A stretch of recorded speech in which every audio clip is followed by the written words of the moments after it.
내 안에 모든 염려를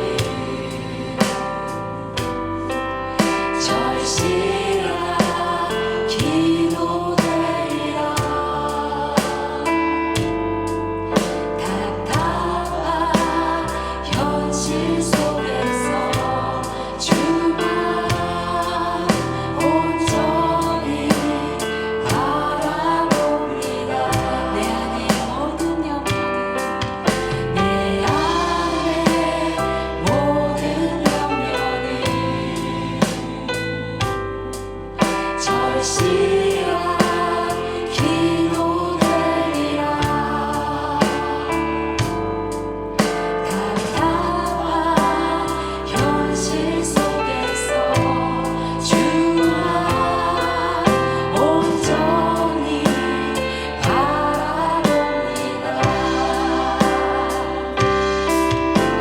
상대복에 관해 마음을 누르고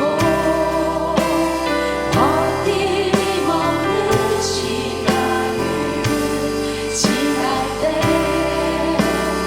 예수만을 지하는 상대기 원하네.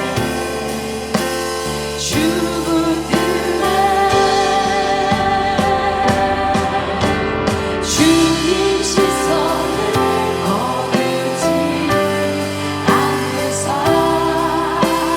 주의 은혜로 한가하게 하시네. 예수로 사는 인생 책임져 주시니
걸 볼 순 없어도 나 당신을 볼 수 있어요.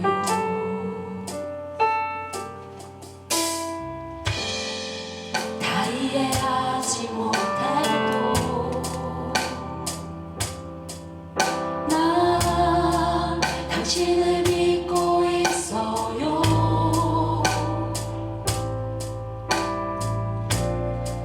무엇 하나 할 수 없는 나 당신만 보고 있어요.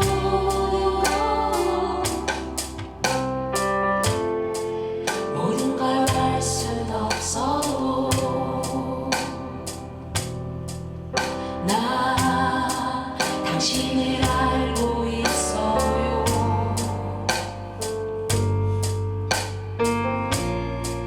모든 걸 볼 순 없어도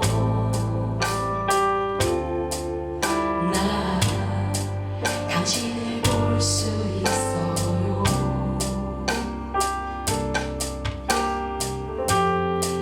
다 이해하지 못해도 나 당신을 믿고 있어요.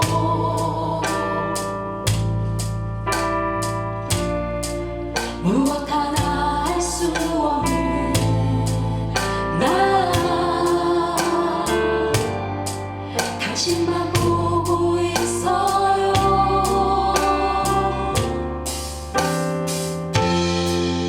당신은 나의 선한 목자,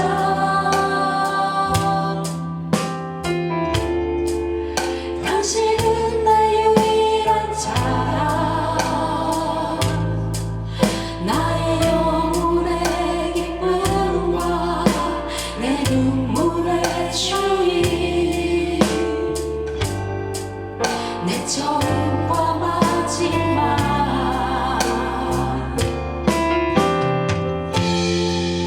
당신은 나의 빛과 구원,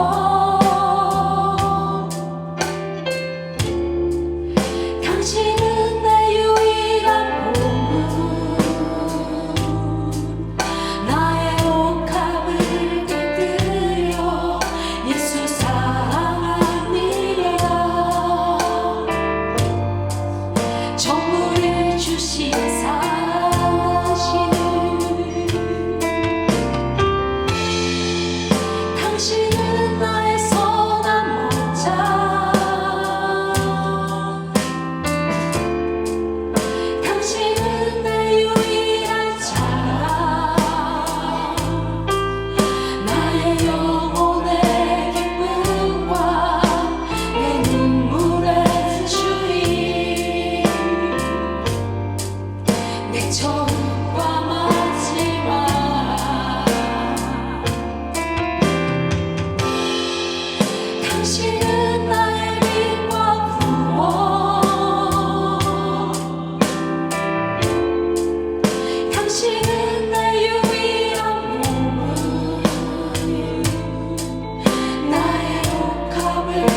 말씀은 고린도전서 3장 1절로 15절 말씀입니다.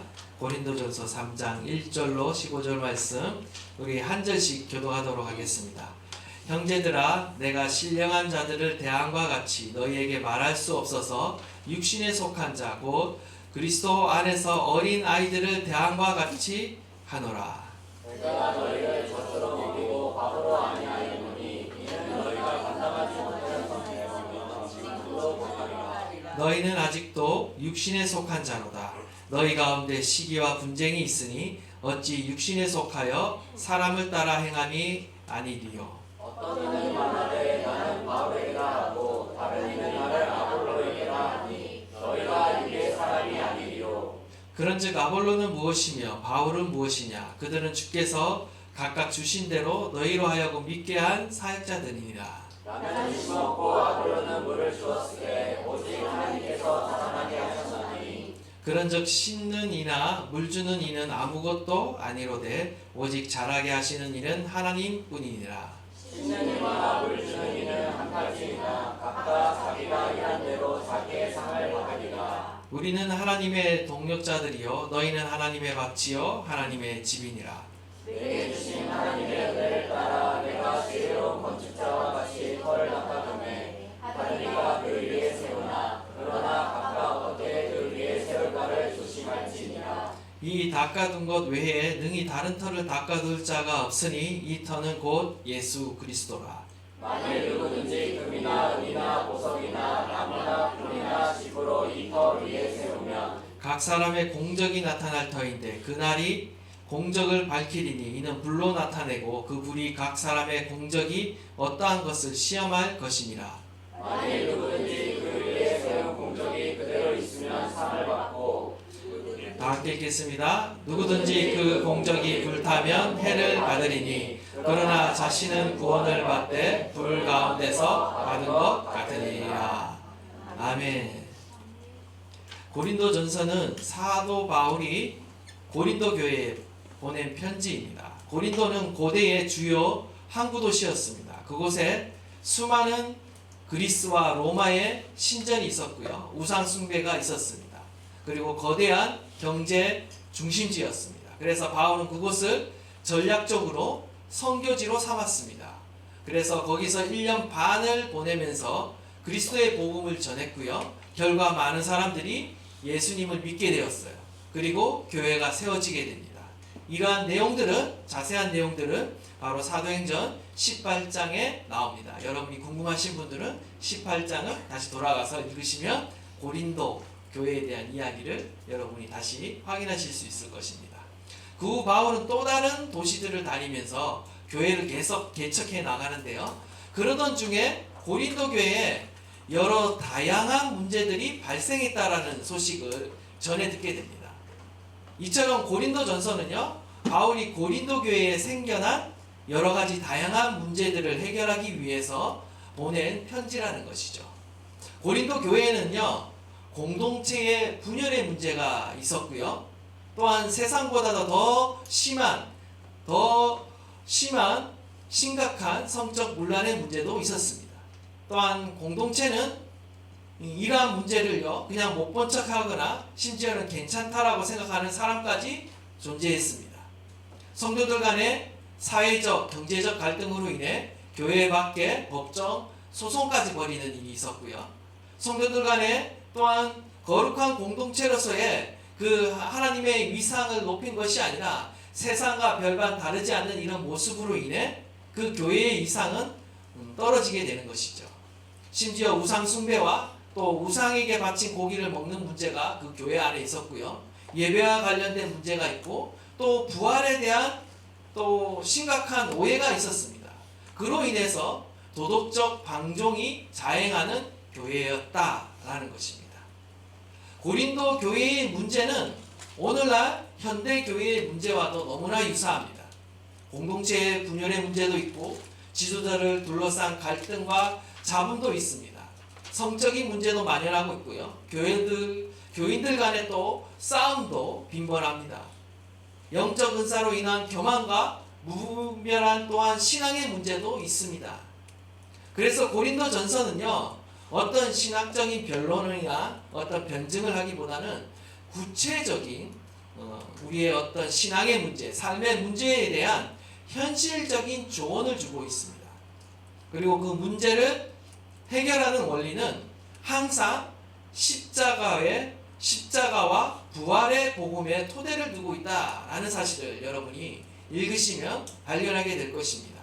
항상 사도 바울의 서신이 13권이나 되는데 그 서신 가운데 중심되는 원리, 모든 문제, 교회의 모든 문제를 해결하는 중심 원리는요, 항상 십자가와 부활의 복음에 있다라는 것입니다. 고린도전서는요, 우리에게 삶의 모든 영역을 복음의 관점으로 바라보는 법을 우리에게 가르쳐주고 있습니다. 그리스도의 십자가와 부활의 복음은 저와 여러분을요, 이전과는 완전히 다른 삶의 방식으로 초청하고 있는 것입니다. 우리는 그리스도와 함께 죽고 그리스도와 함께 부활하여 완전히 새로운 삶의 방식으로 우리는 이 땅을 살아가게 되는 것이죠. 오늘 본문은 고린도 교회 내의 첫 번째 문제인 바로 분열의 문제를 다루고 있습니다. 고린도 내의 분열의 문제는 다른 것이 아니라 교회 내에서 일종의 편 가르기가 일어났다는 거예요. 편을 가르고 분쟁하고 있었다라는 건데요. 고린도 교회들은요, 바울파, 아볼로파, 베드로파, 그리고 이것도 저것도 아닌 그리스도파로 이렇게 나뉘어서 싸우고 있었다라는 것입니다. 내가 누구에게 세례를 받았는가? 내가 누구에게 가르침을 받았는가? 여러 이유를 들어서 자신이 따르는 지도자의 이름을 앞세워 파를 형성하고 다투고 있었다라는 거죠. 그들이 파를 만드는 이유는 다른 것이 아닙니다. 결국 자신이 속한 이해관계에 따라 어떤 자신의 소속의 우월감, 어떤 자신의 신앙의 우월성을 드러내고 싶기 때문인 거죠. 예를 들면 우리도 오늘날에도 마찬가지죠. 내가 뭐 어떤 대학을 나왔고 내가 어떤 동문이고 어떤 출신이다, 나는 누구의 제자이다, 때로는 어떤 유명한 교회 출신의 성도다 라는 그런 사실 하나만을 가지고 자부심을 갖고 어떤 우월감을 갖고 우리는 살아간다는 것입니다. 어떤 사회적인 신분이나 어떤 회사에 다닌다라는 그거 하나만을 가지고 또 자랑하기도 하고 우리는 자만하기도 한다는 거죠. 이에 바울은요, 어떻게 말하고 있습니까? 이러한 생각들은 오히려 교회를 하나 되게 하는 것이 아니라 교회를 분열하게 만든다. 그것은 결코 자랑거리가 아니다라고 말하고 있는 것이죠. 바울은 같은 마음과 같은 생각을 품고 하나가 되라고 권면합니다. 누구에게 가르침을 받았느냐 하는 것이 중요한 것이 아니라 오직 복음이 중요하다라고 말해요. 그리스도의 십자가의 복음 앞에서는 우리가 아무것도 자랑할 게 없다라는 거예요. 우리는 오직 예수로만 자랑해야 한다는 것입니다. 사도 바울은 분쟁의 문제를 무려 4장에 걸쳐서 다룹니다. 1장부터 4장까지 다 분쟁의 문제를 다루고 있습니다.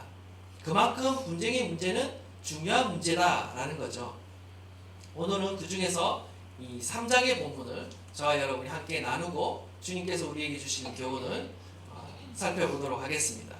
먼저 1절의 말씀을 우리 다시 한번 다 함께 봉독하도록 하겠습니다. 시작. 형제들아, 내가 신령한 자들을 대함과 같이 너희에게 말할 수 없어서 육신에 속한 자 곧 그리스도 안에서 어린아이들을 대함과 같이 하노라. 아멘. 여기서 신령한 자라는 말이 나오고 있습니다.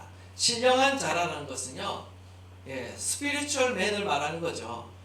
신령한 자는 다른 것이 아닙니다. 바로 성령으로, 예수님을 믿고 성령으로 거듭나고 그리고 성령의 인도와 지배를 받는 성숙한 신앙인을 가리켜 신령한 자다라고 말할 수 있습니다. 반면 반대말이 뭐죠? 대조되는 사람이 육신에 속한 자가 등장을 하죠. 육신에 속한 자. 육신에 속한 자라는 누굽니까? 성경에서 육신에 속한 자, 사도 바울이 육신에 속한 자라고 말할 때 이 육신에 속한 자라는 것은 성령으로 거듭나기는 했지만, 예수님을 믿고 구원은 받았지만 여전히 육적인 행동을 하는 자를 가리킵니다.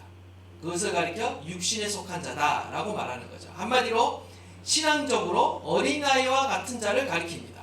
영적으로 미성숙한 자를 가리키는 거예요. 믿음이 있지만 아직 그 믿음이 미성숙한 거예요. 결국 바울은 이 교회 내에서 분쟁을 일삼고 있는 그 고린도 교인들을 향해 아직 너희는 신앙적으로 어린아이와 같다, 육신에 속한 자와 같다 라고 지금 말하고 있는 것입니다. 고린도 교회는요, 사실 그 어떤 교회보다 더 많은 영적인 은사들을 가지고 있었어요. 여러분이 나중에 보시면 뭐 12장, 13장, 14장 계속 걸쳐서 이 고린도 교회가 얼마나 성령의 많은 은사들을 가지고 있고 많은 사람들이 그 은사를 또 자랑하고 있는지를 보게 됩니다. 그들은요, 많은 영적인 은사를 가지고 있었기 때문에 자신들은 신령하다라고 자랑하던 자들이었어요. 그런데 그들을 향해 오히려 사도 바울은 뭐라고 얘기하냐면 너희들은 신령한 자들이 아니라 육신에 속한 자다라고 지금 따끔한 일침을 가하고 있는 것입니다. 2절을 보시면 내가 너희를 젖으로 먹이고 밥으로 아니하여 노니 이는 너희가 감당하지 못하였음이거늘 지금도 못하리라. 지금 한마디로 고린도 성도들은요, 어린 아이와 같은 지금 수준에 머물러 있는 거예요. 사실 그들의 신앙은 점점 자라고 성숙해져야 했습니다. 이제는 어린아이와 같은 신앙이 아니라 장성해서 어른과 같은 신앙인으로 자라야 했다라는 거죠. 성장해야 했다라는 거죠. 그래서 더 이상 젖을 먹는 아이가 아니라 성장하여 단단한 밥을 먹는 어른이 되어 있어야 되는데 그들은 그러지 않았다는 거예요. 아직 어린아이의 수준에 계속 머물러 있었다라는 거죠. 그들은 아직 영적으로 성숙하지 못했기 때문에 영적으로 밥을 먹을 수 있는 수준이 되지 못했습니다. 여러분, 부모가 자녀를 이렇게 키우면 어떻습니까? 키워보신 분들은 다 아시겠지만 어린아이가 이렇게 자라면서 어미의 젖을 먹고 자라는 그 시기가 있죠. 유아기가 있습니다. 그런데 어느 정도 시간이 지나고 자라면 어떻게 됩니까? 계속 젖만 먹으려 한다라면 부모가 어떻게 하죠? 아이의 젖을 일부러 떼려고 합니다. 그리고 그 다음 단계인 이유식을 먹이죠. 이유식을. 그리고 점차 어른들이 먹는 음식을 단계별로 이렇게 먹게 만듭니다. 그래야 정상인 것이죠. 또한 자녀들이 자람에 따라 어떻게 합니까? 유치원, 초등학교, 자신의 연령에 맞는 적합한 교육을 받게 합니다. 혹시라도 나이에 비해서 신체적인 성장이 뒤떨어지고 늦어지면 병원을 찾아가서 키 크는 약을 먹든 보약을 먹이든 어떤 조치를 취하게 되는 거죠.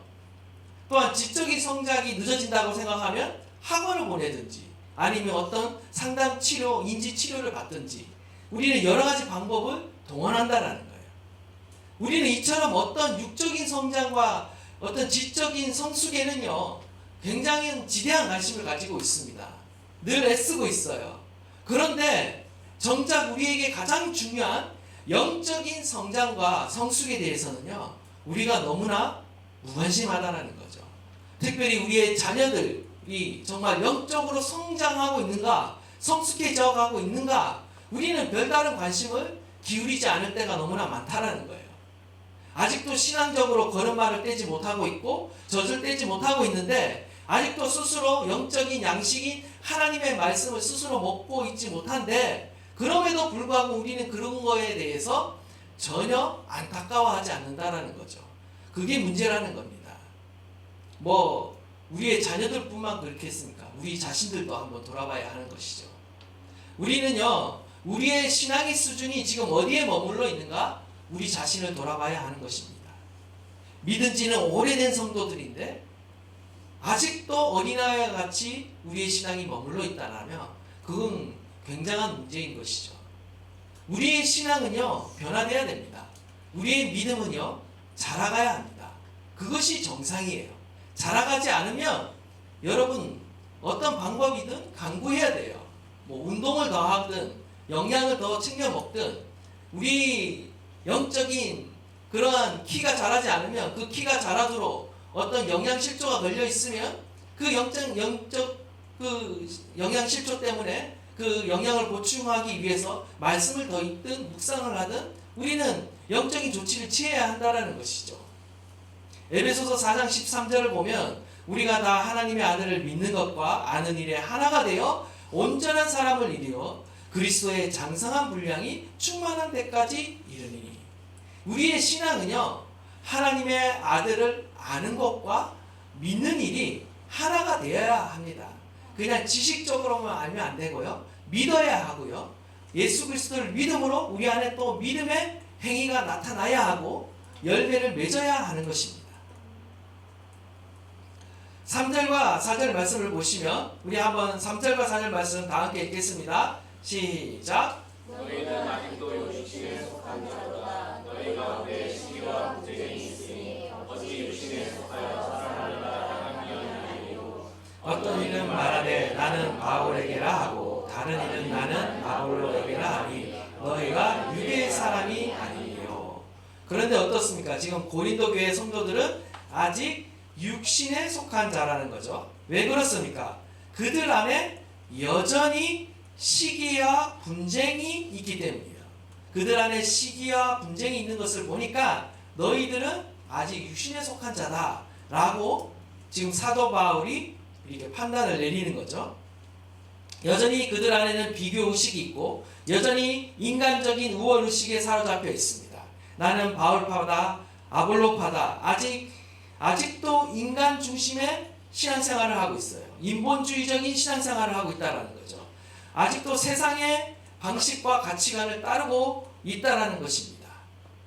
여러분이 하나님의 말씀을 쫓아가지 않고, 여러분이 만약 어떤 인기 있는 목회자나 어떤 유명한 교회에 여러분이 집착하고 있다라면, 그리고 여러분이 만약 자기가 듣기 좋아하는 선호하는 메시지만 들으려고 한다면, 여러분이 어떤 축복과 위로의 메시지만 들으려고 하고 어떤 십자가의 메시지나 사명이나 자기 부인이나 희생이나 어떤 하나님의 나라와 사명을 위해 살아가는 것에는 부담스러워하고 좋아하지 않는다면, 어쩌면 우리는 여전히 사람의 방식으로 살아가고 있고 육신에 속한 신앙인으로 우리는 지금도 여전히 살아가고 있는지 모릅니다.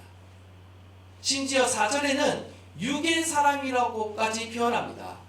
육신에 속한 사람보다 더 못한 거죠. 육에 속한 사람이라는 것은요, 거듭나지 않은 사람, 성령을 받지 않는 사람을 가리켜 육의 사람이라고 말합니다.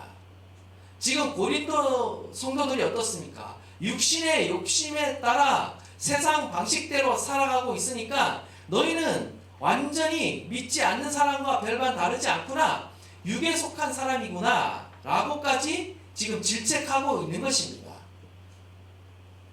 그들이 교회 안에서 당파를 이루고 시기 질투하면서 분쟁하는 모습을 보니 이는 완전히 세상 사람들의 모습과 똑같다라는 거죠. 부끄러운 모습인 것입니다. 오늘날에도 우리가 주일에 예배 드릴 때의 모습은 정말 거룩한 모습으로 우리가 변장할 수 있고 꾸밀 수 있지만요, 우리가 세상에 나가면요, 우리의 참 모습이 드러나는 것입니다. 때로는 우리가 예수 그리스도를 믿고 있고 하나님께 예배하고 있지만 세상에서는 세상 사람과 별반 다르지 않는 모습으로 우리는 또한 살아갈 수 있다는 것이죠. 육신에 속한 사람인 것입니다. 원하기는 저와 여러분이요, 육신에 속한 사람에서 이제는 성장하고 성숙해져서 영에 속한 사람, 신령한 사람이 될 수 있기를 간절히 바랍니다. 누구보다도 영적 은사와 성령의 은사를 많이 받았지만, 그래서 자신을 신령하다라고 생각했지만 고린도 교인들에게 있어서는 분쟁과 시기로 인해 육신에 속한 삶을 살아가고 있었다라는 것이죠. 성경은요, 갈라디아서를 보면요, 성령의 열매와 함께 육체의 일을 열거합니다. 갈라디아서 5장 19절 21절 말씀을 보면 육체의 일은 분명하니 곧 음행과 더러운 것과 호색과 우상숭배와 주술과 원수 맺는 것과 분쟁과 시기와 분냄과 당짓는 것과 분열함과 이단과 투기와 술취함과 방탕함과 또 그와 같은 것들이라 라고 이렇게 말하고 있습니다. 우리가 아무리 교회에서 기도를 많이 하고 말씀을 많이 읽고 알고 있다 할지라도, 때로는 우리가 교회 안에서 많은 사역을 하고 있다 할지라도 우리 안에 여전히 여기에 열거된 것, 정말 육체의 일이 우리 안에 남아있다라면 아직도 당을 짓고 분쟁하고 시기하고 분내고 술 취하고 방탕하고 있다라면 우리는 여전히 육신에 속한 자로 지금 살아가고 있다는 것입니다. 신령한 자들은요, 교회에서나 가정에서나 직장에서나 사회에서도요, 하나님의 성품, 그리스도의 성품을 나타내게 되어 있습니다. 사람에 따라 비교하고 시기하고 분열하고 당을 짓는 것이 아니라 영적 성숙함으로 사랑과 연합을 위해 일하고 겸손함으로 화목을 이루는 삶을 살아간다는 거예요. 나와 다른 사람들과 연합합니다. 사랑과 겸손으로 화목을 이룹니다.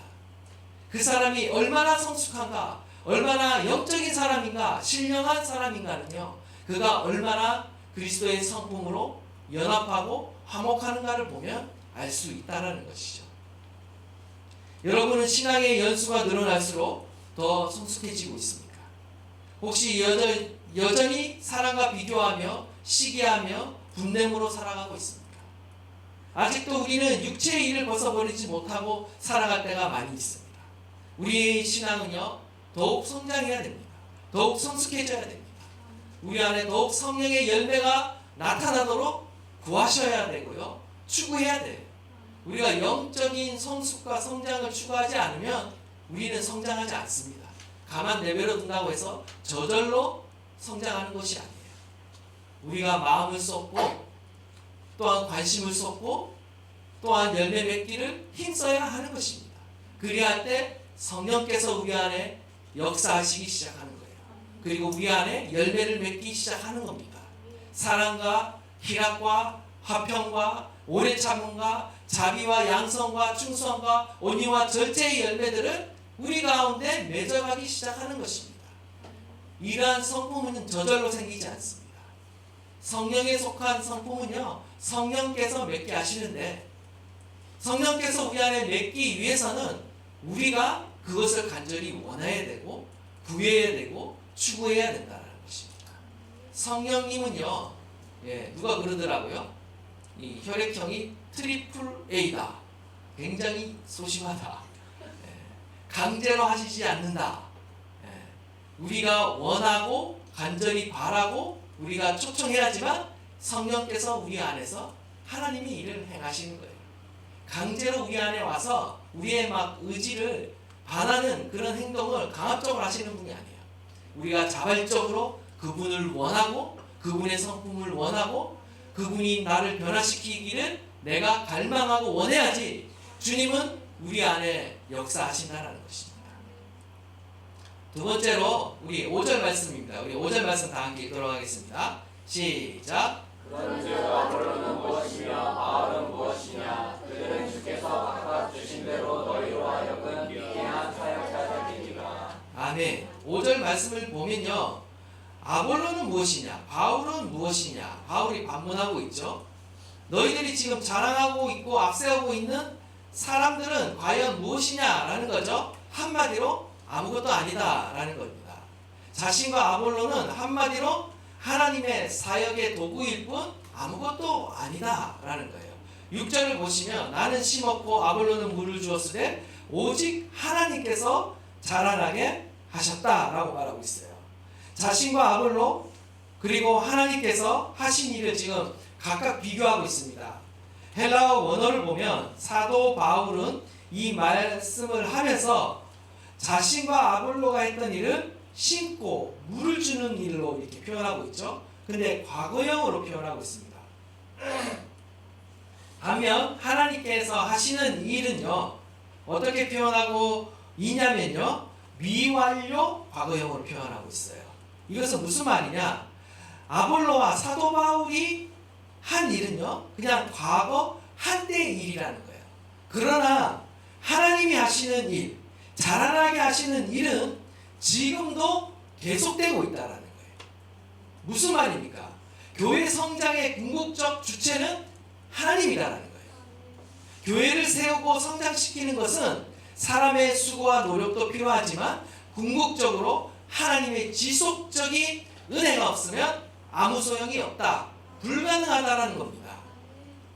하나님의 지속적인 돌보심과 성장시키시고 완성시키는 이 하나님의 역사가 없으면 인간의 모든 수고와 노력은 헛되다라는 것입니다.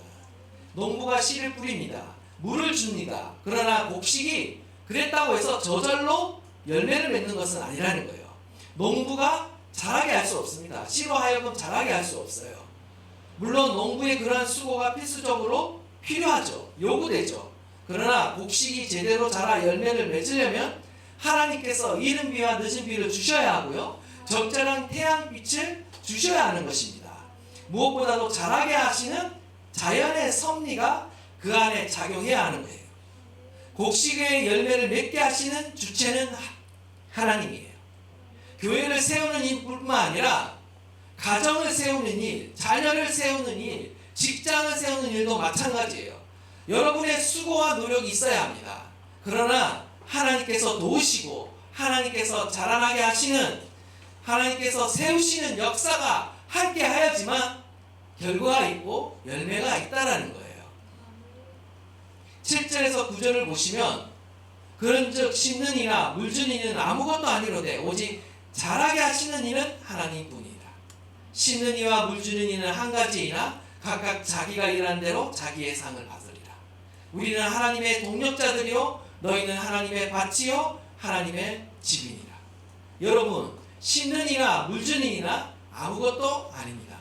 계속 반복되는 단어는 오직 하나님께서 자라나게 하신다라는 겁니다. 우리는 이러한 하나님의 주권을 인정해야 되는 것입니다. 우리는 단지 하나님의 동력자들 뿐이다 라고 우리는 인정해야 되는 거예요. 고린도 교회라는 하나님의 밭과 하나님의 집에서 하나님을 위해 일하도록 부름받은 일꾼에 불과하다라는 거예요. 이것은요 그냥 교회에서 사역하는 자들에게만 적용되는 말씀이 아닙니다. 바로 저와 여러분에게도 적용되는 말씀이에요.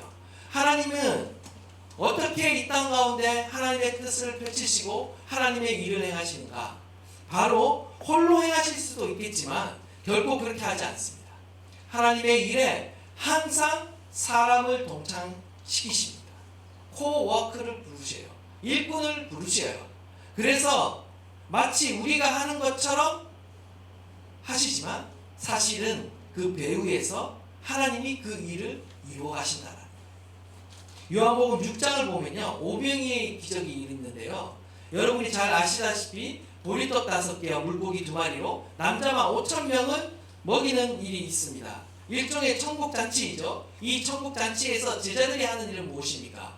제자들은요 단지 이 잔치에서 주님의 심부름을 한 것 뿐입니다.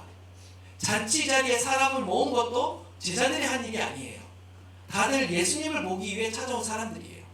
그러므로 사람을 모으는 일에 제자들이 한 일은 아무도 없어요. 음식은 누가 장만했습니까? 주님께서 기적적으로 준비하신 것입니다. 결국 제자들이 하는 일은 잔치의 주인이신 예수님께서 손님도 음식도 모두 마련해 놓은 곳에서 그저 사람들의 질서 잡고 음식을 나눠주는 일꾼의 역할을 했을 뿐이라는 거죠. 오늘날에도 마찬가지입니다. 하나님 앞에서 우리가 하는 일이라는 것은요 참으로 보잘것없는 일이에요. 그냥 일꾼으로서 하나님이 다 준비해 놓으시고 행하시는 그 일에 그냥 심부름하고 숟가락을 얹었을 뿐인 거예요. 우리가 했다라고 자만하면 안 된다는 거죠. 하나님의 일뿐만 아닙니다. 여러분의 인생도 마찬가지예요. 하나님께서 저와 여러분을 인생 가운데 하나님의 일꾼으로 부르시고 동력자로 부르셔서 하나님이 우리를 위해 하나님의 뜻을 우리의 삶 가운데 이루어가시고 행하시겠다고 말씀하시는데 우리는 여전히 나의 힘과 나의 지혜와 나의 노력으로만 살아가려고 한다는 거예요. 우리가 하나님께 우리의 인생의 주관자 되신 하나님께 우리의 인생을 맡기면요 우리는 하나님의 동력자로서요 훨씬 더 쉽게 그 일을 할 수 있는 것입니다. 우리는 마치 나의 인생이 나의 것이냐 하면서 살아가지만 사실 우리의 인생은 우리의 것이 아닙니다. 오히려 하나님께서 저와 여러분의 인생을 사용하시고 저와 여러분을 하나님의 선한 도구로 사용하셔서 하나님의 나라를 이루어가고 하나님의 뜻을 이루어가는데 저와 여러분을 그 통로로 사용하셔요. 개념을 바꿔야 하는 것이죠. 우리가 동역자라는 그 개념을 가지기 시작하면요, 하나님께서 우리의 삶에 역사하시고 일하시는 것을 보게 되는 것입니다. 서로가 부름받은 은사와 사역과 일과 우리의 삶의 자리는 다르지만 하나님은 저와 여러분을 하나님의 동역자로 불러주셨습니다. 그리고 하나님의 나라와 하나님의 집을 세우고 가꾸고 일할 일꾼으로 저와 여러분을 불러주셨다라는 것입니다. 저와 여러분의 모든 달란트는 하나님의 나라의 청지기로서 주님을 위해 사용되어야 한다는 것입니다. 중요한 것은 내가 얼마나 큰 능력을 갖고 있느냐, 내가 얼마나 위대한 일을 하고 있느냐가 아니라 하나님의 일에는 크고 작은 일이 없습니다. 귀하고 천한 일도 없습니다. 그저 내가 하나님의 일꾼으로서 내가 충성을 다하고 있느냐, 그것만이 중요하다는 것입니다. 달란트를 맡았느냐, 몇 달란트를 맡았느냐가 중요한 것이 아니라 한 달란트라도 나에게 맡겨진 그 재능과 그 하나님의 은혜를 통해서 내가 그것을 통해 최선을 다해 하나님의 나라를 위해 남겼느냐라는 것이 중요하다는 것이죠. 누가복음 17장 10절을 보면 이와 같이 너희도 명령받은 것을 다 행한 후에 이르기를 우리는 무익한 종이라 우리가 하여야 할 일을 한 것뿐이라 할지니라. 우리는요, 주님께서 우리에게 모든 것을 맡기셨어요. 여러분이 가진 지식, 여러분이 가진 재능, 여러분이 가진 시간, 생명, 모든 재물에 이르기까지 하나님이 저와 여러분에게 맡기신 것입니다. 하나님의 일꾼으로서 청지기로 맡겼다라는 거예요. 우리는 하나님의 것을 가지고 하나님께 돌려드리는 것입니다. 우리는 그것을 가지고 마치 엄청나게 큰 일을 한 것처럼 자랑해서는 안 되고요. 오히려 겸손하게 하나님께서 나를 불러주시고 나를 사용해 주신 것에 대해 우리는 감사하며 우리는 충성을 다해야 하는 것입니다. 마지막 세 번째입니다. 우리 10절 말씀 다 함께 읽도록 하겠습니다. 시작. 내게 주신 하나님의 은혜를 따라 내가 지혜로운 건축자와 같이 틀을 닦아두매 다른 이가 그 위에 세우나 그러나 각각 어떻게 그 위에 세울까를 조심할지니라. 아멘. 사도 바울은 자신에게 주신 그 하나님의 은혜에 따라, 은사에 따라 정말 지혜로운 건축자와 같이 고린도의 교회의 터를 닦았다라고 지금 말하고 있습니다. 우리는 각자 하나님이 주신 은혜가 있습니다. 각자 하나님이 주신 은혜와 은사와 능력을 지금 다 가지고 있어요. 여러분이 자꾸 다른 사람과 비교하기 때문에 나는 별로 은사도 없고 재능도 없고 아무것도 없다라고 말할 수 있는데 결코 그렇지 않습니다. 여러분 각자 한 사람 다 하나님의 은혜를 받았습니다. 지금 사도 바울은 자신에게 주신 이 하나님의 은혜를 따라 지혜로운 건축자와 같이 고린도의 교회의 터를 닦았다라고 지금 말하고 있어요. 하나님의 나라와 교회를 지금 세워가고 있는 것이죠. 하나님이 주신 그 은사와 능력을 가지고 하나님의 교회를 세워가고 있는 것입니다. 그러면서 자신을 하나님의 동역자요 또한 건축자라고 지금 표현하고 있습니다. 11절에 보면 이 닦아둔 것 외에 능히 다른 터를 닦아둘 자가 없으니 이 터는 곧 예수 그리스도다. 바울이 전한 예수 그리스도가 바로 교회의 유일한 터, 유일한 기초가 된다는 것입니다. 뿐만 아니라 이것은 우리의 인생에게도 적용되는 겁니다.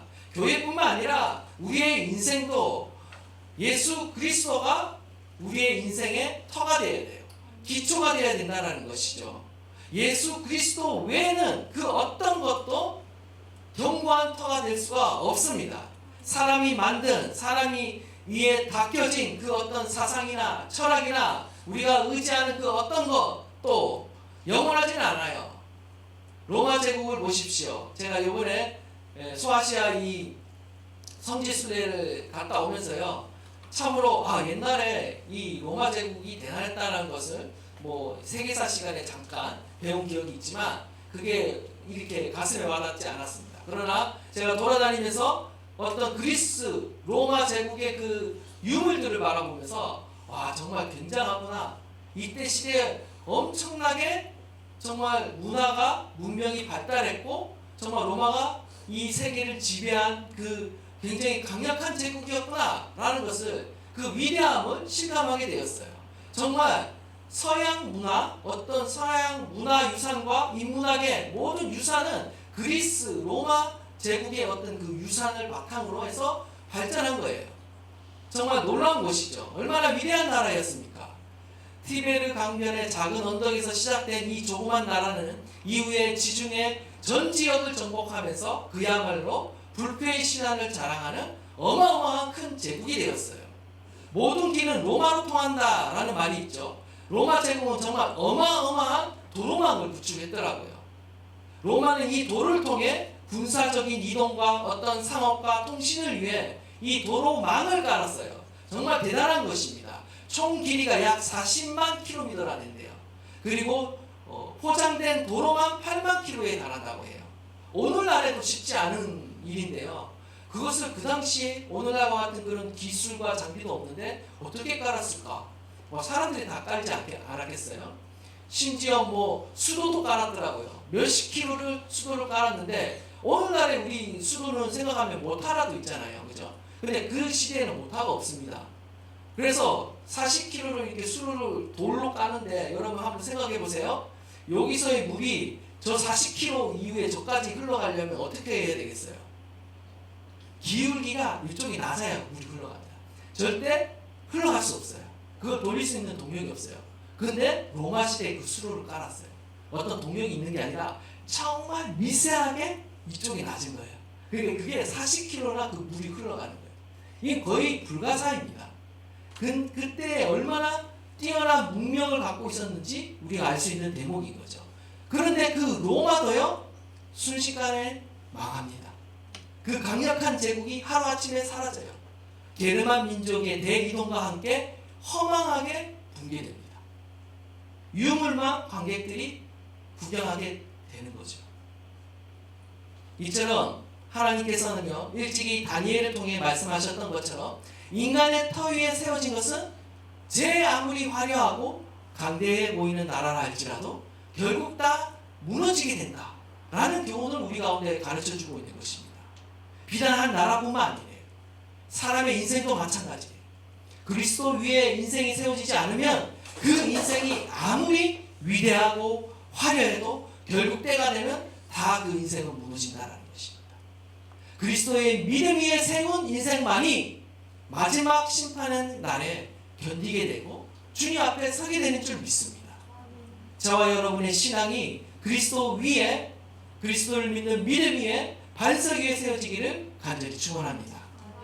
그러므로 누구든지 나의 이 말을 듣고 행하는 자는 그 집을 반석 위에 지은 지혜로운 사람 같으리니 비가 내리고 창수가 나고 바람이 부어 그 집에 부딪히되 무너지지 아니하나니 이는 주추를 반석 위에 놓은 까닭이요.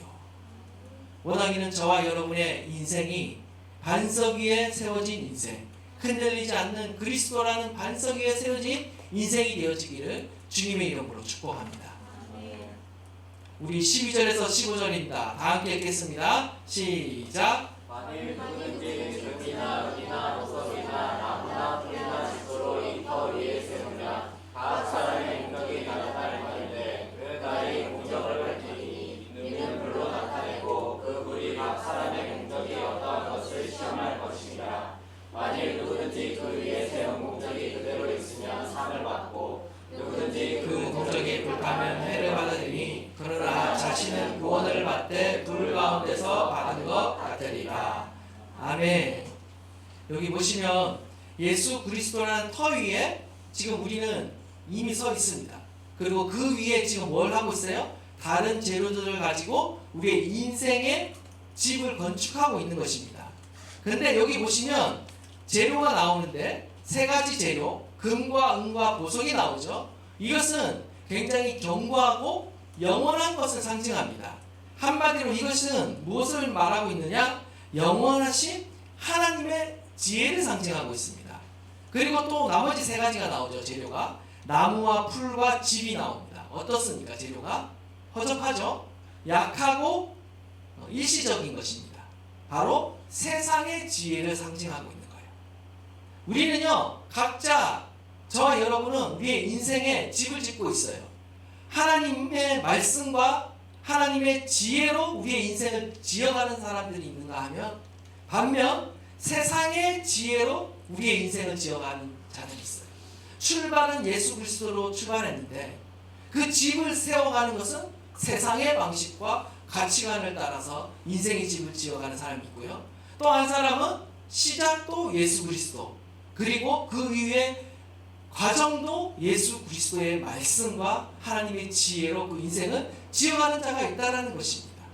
사실 많은 성도들이요, 이신칭의의 진리를 너무나 강조한 나머지 믿음으로 오르게 되고 구원받고 나서 그냥 다 끝나버렸어. 더 이상 그 이후의 삶이 없어요. 그런 경우가 많이 있습니다. 그게 전부인 줄 알아요. 구원받는 게 전부인 줄 압니다. 그러나 그 이후의 삶이 있습니다. 바로 우리는 믿음으로 구원받은 이후의 삶이 있어요.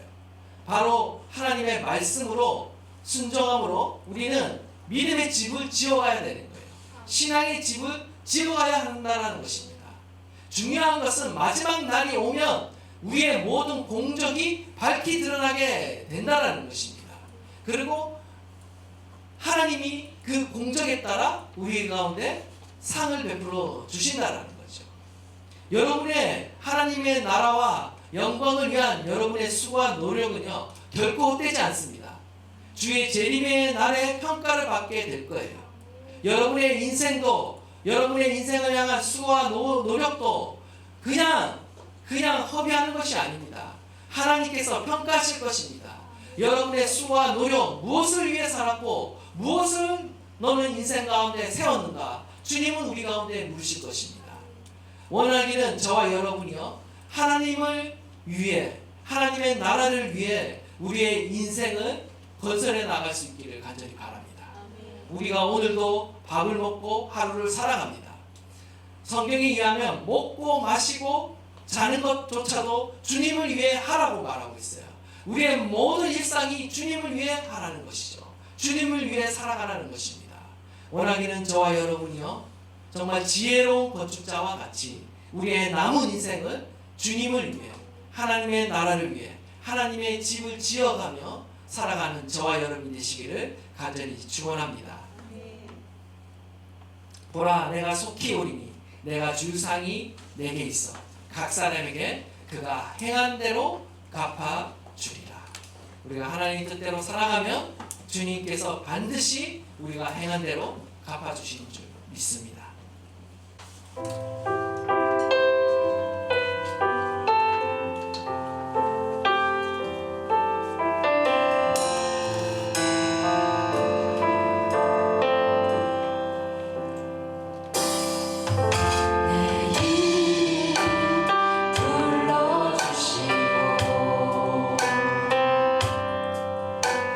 삶의 주인 되시네.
하나님을 위해 사는 삶, 하나님께서 책임지시고 보호해 주신 줄 믿습니다. 우리의 신앙이 성숙해지고 성장해야 합니다.